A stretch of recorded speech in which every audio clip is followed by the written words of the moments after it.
Can you guys hear me now? My goodness. Thank you for the comments. Can you hear me now? Oh my Lord. So let's start over. Let's just start this one over. So sorry. Thank you for telling me. So, welcome to Wisdom Wednesdays. I'm Coach Christal. Tonight we're talking about change, and we're going to start with this Octavia Butler quote. But before we do that, I just want to say welcome. You are in a safe space. A lot of things happened before this. I guarantee a lot of things are going to happen after this, but I promise to be here with you now. Please be here with me now. When we talk about change, we could be bringing up a lot of current events for people. We could be bringing up some triggers in terms of stages of life that were not conducive to your understanding of your growth, but have shaped you into who you are today. But I want to start with this quote by Octavia Butler that just says, all that you touch, you change. All that you change, changes you. The only lasting truth is change. The quote also goes on to say that God is change. So when we think about change, I want to just throw out a little bit of a working definition for us tonight that as our topic is change, let's look at change as the methodology of growth. Now, what that means is as something changes and evolves, there's something that happens to it, there's something that happens through it, there's something that happens with it, and there's something that happens as it, right? So a lot of times when we think about change, we're actually thinking about the process and sometimes the pain, but we're not necessarily thinking about how to measure the beginning to the end. Right? There have been several changes in my life. I've gone from being a mother on welfare in New York City to a professor in New England, still a mother. I've gone from being engaged to being single. I've gone from being someone who grew up wanting to be an accountant and a writer into a professional dancer who toured all over the world. I've gone from being someone who believes deeply in bringing joy to people to then someone who loves to make sure that my own joy well is filled. I've gone from someone who was being paid for many years to look at their physical body as their instrument to someone who now just loves their body for what it is. There's tons of changes that happen, but most of the time the changes are in our perspective rather than the actual process of the change. When we talk about change, I want to check in with you tonight specifically about how you're managing the changes in your life. If you're able to track the changes and see your own growth, and when you're frustrated by the changes around you, through you, about you, can you find a better question? Right? Again, I learned this from my mentor, Liz Lerman, that we can turn our discomfort into inquiry. And when we find a better question, you can turn that frustration into curiosity. And maybe you've seen this happen like with a baby who's trying to get to a toy. They kind of get frustrated and they start to huff and puff and they might start to cry and then someone distracts them with a toy. But then after that moment is over, they're right back to the thing that they wanted. Right. And that desire in us is always happening. There's something that's calling us higher. And there are obstacles that are going to be in the way, but the obstacles are actually the methodology to our growth. The obstacles are shaping us into the type of person, into the type of being, into the type of perspective that we need to pursue the thing that is calling us higher. Now, when we think about this Octavia Butler quote just a little bit more, right? All that you touch, you change. All that you change changes you, which means that oftentimes we're giving a lot of power to the external things that are acting upon us. We're giving a lot of energy to the things that can change us from the outside, but we're not necessarily investing in the things that can change us from the inside. We're not seeing how powerful we are and how powerful we can be to change the exterior, to change what's happening around us by changing who we are. You know, there's another Taoist quote that says, if you want to change the world, you change yourself, right? And so when we're thinking about the world that we inhabit, there's often these big battles that we can lose our identity in fighting, but we haven't fought for ourselves. And so tonight, I want to ask you to really think about how you're fighting for yourself, how the methodology of growth and change is showing up in your life. And as usual, I want you to feel free to post your questions. And I want to bring this back to something that we talked about in one of our Wisdom Wednesdays with Mishi Chavez. And we brought up this quote by Pico Eiler that says, "You are only as strong as your readiness to surrender." Now, many of us, when change comes, We want to take it on head on. We want to become more powerful than the thing that is acting upon us. And in doing that, we're sometimes weakening our own resolve. Now, let me tell you what I mean by that.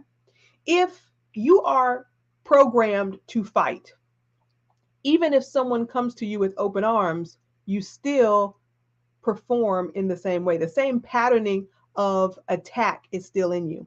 So sometimes we waste our fight on things that are not meant to hurt us, but on things that are meant to embrace us, to change us, and to take us into a deeper level of our own understanding. But if your patterning is to fight, then you will expound the same amount of energy on someone offering you love as someone is offering you hate. You will expound the same amount of energy on a situation, circumstance, and condition that is there to squelch you, or as the same as you would for a circumstance, situation that is there to expand you. If our perspective can't tell the difference, then we're going to stay in the mode of fight or flight rather than digest, rest, and create. These are the two kind of main ways that our sympathetic and parasympathetic nervous system tell us how to respond in the world. We're either in the rest, digest, create mode, or we're in the fight, flight, freeze mode. Now, what I want to do tonight is ask you to just think for a second the last time that you had to make a change. Maybe you had to move out of your apartment suddenly. Maybe you switched jobs. Maybe your supervisor changed at work. Maybe there was something that changed in terms of how there were things happening in your life. And maybe like they were really great. Maybe you were moving to an amazing job, but it was change nevertheless. And some of us have been facing change fatigue over the last 2 years because our day to day has been changing so quickly. So when you think about the changes that you've endured, right? Because things are continuing to change. And as far as Octavia Butler's concerned, they're not going to stop, right? And so when we're thinking about change, how are you going to manage the change that's coming in the future? Now, many of us fight change because we actually don't want to grow. And that's okay, right? That's some of us are have couldn't gotten to a stage in our lives where we don't want to do anymore, right? And that's okay. And it doesn't mean that you have to do more, but it also just means that the more you fight it, the more energy you're wasting on the fight that is there to embrace you. When we stop ourselves from changing and stop ourselves from growing, we're actually letting the fear take over and kill our faith and ultimately extinguish our future. If there is something in you that is nudging you to grow, if there's something in you that you know is not quite right or not quite finished, then that is the point where I want you to try to find the deeper inquiry. That's where I want you to find a better question to ask. Not just, can I do this? Is this comfortable? But what am I capable of? And do I love this?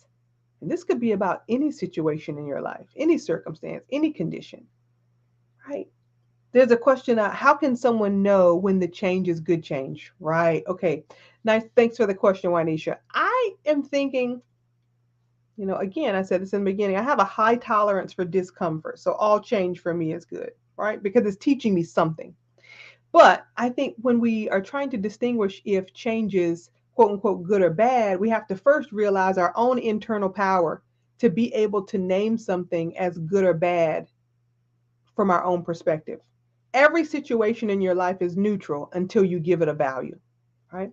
And so that might sound kind of woo woo, but at the same time, if you think back and someone would, when you were young, someone might give you something and you go, oh, I like this, I don't like this. But then if someone else said, oh, wow, someone gave you one of those, can I have it? It all of a sudden became more valuable, right? So sometimes our change is very unique to us. It's very similar to how our fear is also a couture aspect of our personality.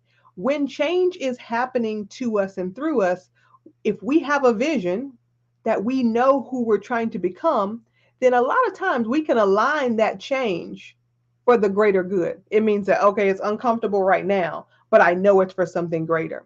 Sometimes when we can't find the value in it, our kind of low level frequencies will judge it as bad because we don't know what it's for yet, right? It's like if you ask a kid to clean their room and their grandparents have bought them things that are $500 and they're like keepsakes and they're like, throw this away, right? If it doesn't have value in the moment to the person who owns it or who it's happening to, then it could be discounted as good, bad, whatever. But when we find the value in our change, in our evolution, when we can look back and say, okay, if I had never been dropped off at the wrong place in a carpool, then would have never taken a dance class and I may not have seen the world, right? I was uncomfortable that day sitting in the corner watching people take a dance class. But at the end of the day, here we are, right? Deciding the value of the situations that come through us, right? Instead of happening to us. When we think about change happening to us or acting upon us, it takes away our power immediately. We become victims of the circumstance. But when we think about change happening through us to shape us, to build us, to grow us, then we are the inhabitant of the gift of that change rather than just the person that it's happening to. Again, thanks, Juanisha, for the question. Y'all, tonight, when you think about change, again, feel free to post your questions. I want you to also consider what happens when we fight change. Right? I mean, let's think about it. Just in terms of technology, right? There are some ways that I just found a stack of CDs the other day, and I was like, my son was like, "What's this?"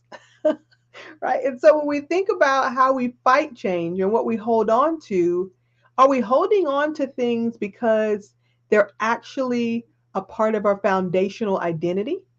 Or are we holding on to things because they remind us of a certain period in our life? Or are we holding on to things because we're afraid that we won't get something better? Right? And that is also a part of this change equation that I want you to start thinking through in your own day to day life. Am I holding on because I really feel like this is a part of my identity? Am I holding on because it reminds me of a time when? Or am I holding on because I'm afraid that I won't get anything better? Right? Yes. I mean, exactly, Amore. If my son was looking at a cassette tape, I think he's seen one before. He just was like, what's on this? Right? Again, things change, times change. And so if our perspective of ourself doesn't change along with the same rate of growth that we're experiencing in our life, then there's going to be a cognitive dissonance. We're going to think of ourselves one way while the world is responding to us in another way. And if we're not clear on where the convergence of those two things are, where the authentic self is, where the person, the identity, the being you are is actually emerging and being built, then we are going to be confused about what change is, what change is for, and who has the power to change us and what we have the power to change in our lives. So I wanted to bring this topic up tonight because it's one of my favorites. Again, it's part of why I do what I do. I have a high tolerance for discomfort. I love asking better questions, and I'm addicted to growth, right? In all areas of my life. And so I'm willing to take on certain challenges if I understand that it is there to grow me. And the way that I understand that it's there to grow me is by looking at and calibrating my own wisdom, which is what we're here to do tonight. The wisdom comes from knowledge and understanding. Knowledge is the things that have happened. The understanding is the why those things have happened and what they've produced. And now the wisdom is being able to make decisions from that place of knowing the facts, knowing the feelings, understanding the outcomes, and then making and taking a step forward. So in this week, I'm just going to throw out a little challenge here before we meet back here next week for Wisdom Wednesdays, is that there is a way that you can challenge yourself day to day to find the intersection between how you're showing up, the results you're getting, the responses you're getting from people, and who you're choosing to be, and how you're changing your own reality. Yes, there is a relationship between surrender and change, Juanisha. So the idea that surrender is kind of that martial art form that allows you to take in energy, right? If anyone here is familiar with martial arts, a lot of times it's not about attack, it's about redirecting the energy of your opponent. So when we think about redirecting the energy of change, we're actually surrendering to the flow of that energy to then use it for our greater good. Right. And so you're when the Pico Eiler quote, when it speaks to you're only as strong as your readiness to surrender, it means that in any type of change and transformation, if you can give yourself, bend yourself to the will of the thing that is happening to you, then ultimately you become in tune with what's happening to you, and the change and the refinement feels more natural. It comes with ease, and you're not fighting against something. You're actually moving in the flow of something, in the evolution. For myself, I mean, I would describe it as saying yes, right? Saying yes to saying yes to getting dropped off at the wrong place in a carpool, right? Saying yes, not like fighting it, being like, can I somebody call my mom, get me out of here? Saying yes to moving to New York to pursue a dance career, like when it wasn't the top thing on my list.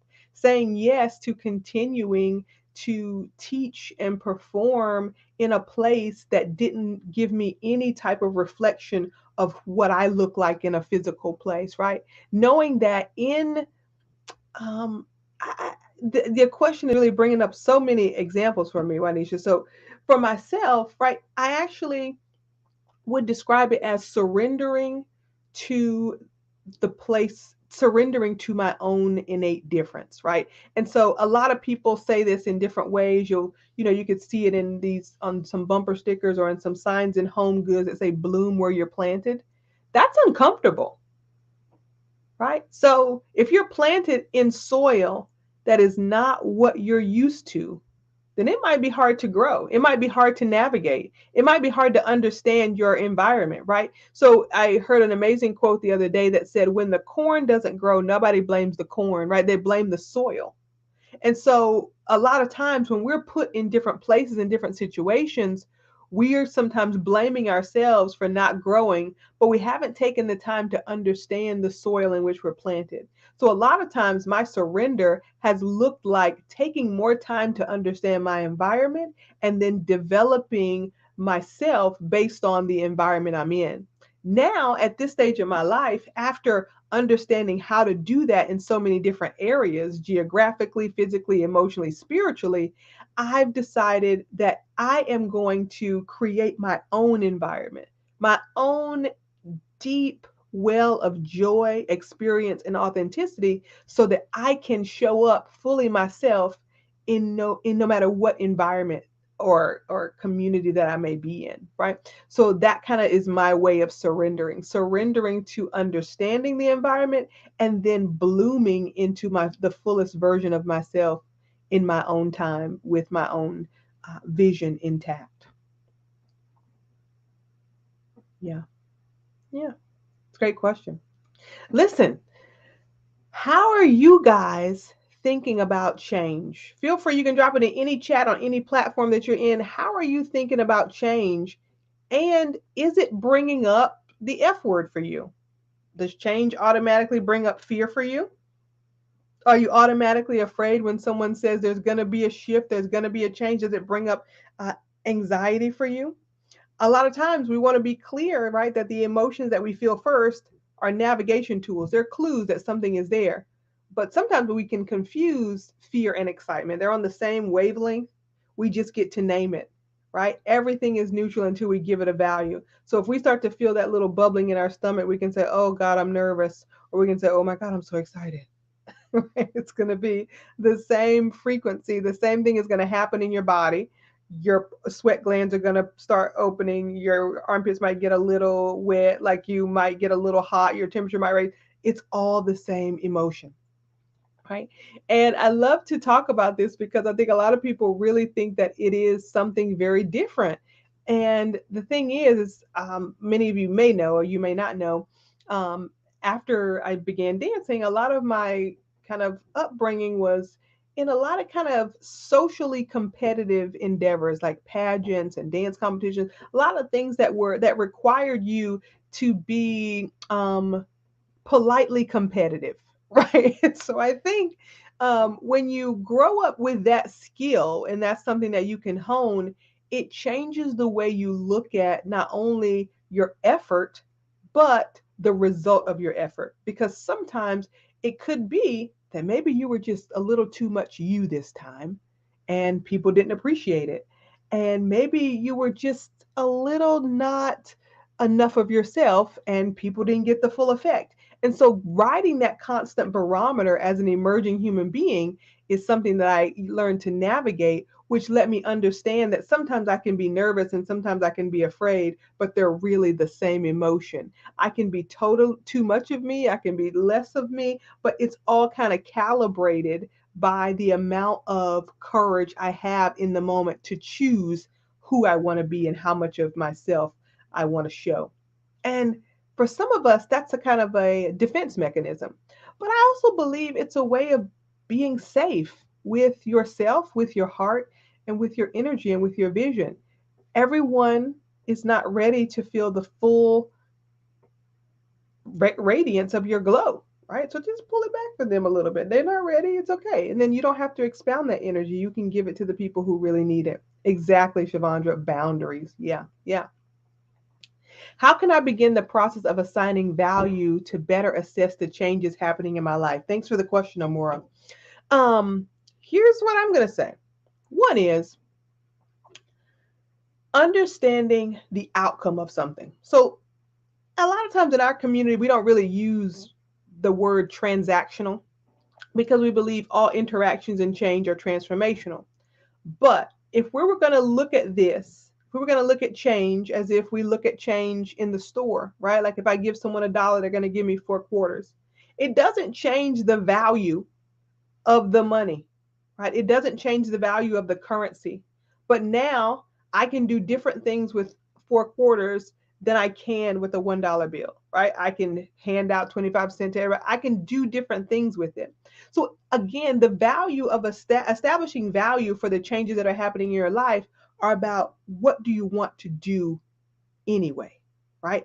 If my goal is to go outside and give as many people money as possible when I only have $1, then I'm going to ask for 100 pennies, right? And so that change, that transaction gives me more aptitude to fulfill my goal, but it doesn't change what I really have, right? And so when we think about everything is neutral until we give it a value, the value of that $1 doesn't change, but what I'm doing with it and the impact according to my desire is changing what's happening with that money. So I hope that makes sense to you. What I want to say again is that sometimes when we've set out to do something, we want to be clear that we remember what it is we set out to do in the first place. Now, y'all, this is a big one because this is sometimes how we misinterpret change. Change comes after we've set an intention, after we've been working towards something, and then when the change comes, it sometimes doesn't look like what we thought it was going to look like. And so we dismiss it or we turn it into something that's like another thing to do. Like it's, oh my God, this is so frustrating when it's actually the thing that we asked for. So a lot of times we have to be very clear that we know what it is we're working towards so that the methodology of change that is for our growth is not passing us by, right? Change comes in options and opportunities. Options are a lot of noise. Lot of noise. See, some of us can't get to work in the morning because we got too many options of earrings to pick out, right? Some of us, are just like got so many things on our vision board that we forgot what the vision is. There are too many options of how it could happen. We're not focused on the how, we're focused on the what. And we're focused on the what of the opportunity drowns out the noise of the options. And it is clear and it is salient and it is an open pathway for you to step into. We don't need to miss it with all the noise that's happening around us. The options and the opportunities are different, but sometimes we have to make a bigger decision for the opportunity than the options. I had a friend one time who loved to shop and she would always buy clothes that were, in our price range at that time. I'm not going to say cheap. There were frugally priced clothes that were a part of the culture of the time. And her mother would say things like, well, I mean, you ain't going to wear it for 2 days. If you buy cheap, you get cheap. right? It was the investment. It was the decision. It was that you could save up and get something nice, or you can get it what you want right now. And sometimes in the change process, we forget that what's happening right now is feeding our appetite for the moment, but the moment is not who we're trying to become. Right. And so the change has to be calibrated towards the outcome of the vision, not just the moment we're in. Yeah, thanks, Shavonda. Yes, challenge of your change is determined by your choice of action toward. Yeah, exactly. But so of course I'm going to call it the vision, right? Because our intentions are moment by moment, day by day decisions that we continue to calibrate alongside the vision. Exactly. Amazing. I wanted to bring this up tonight, y'all, because I think what we miss sometimes too is that when we let our fear take over in the midst of change, we focus so hard on the unpleasant emotions and the beliefs that something is dangerous or causing us pain that we miss the opportunity to embrace the transformation.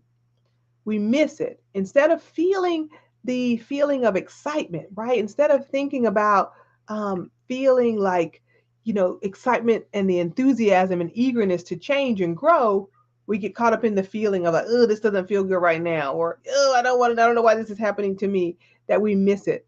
So we want to think about embracing the change, embracing the changes that are happening around us, thinking clearly about our vision and how we want to set ourselves up to understand what's coming and coming through us, at us, to us, with us in the midst of our change, seeing what's coming, and really gauging our perspective and our pursuit on the times that our changes happen so that we don't miss the opportunity to go with that change and refine our vision.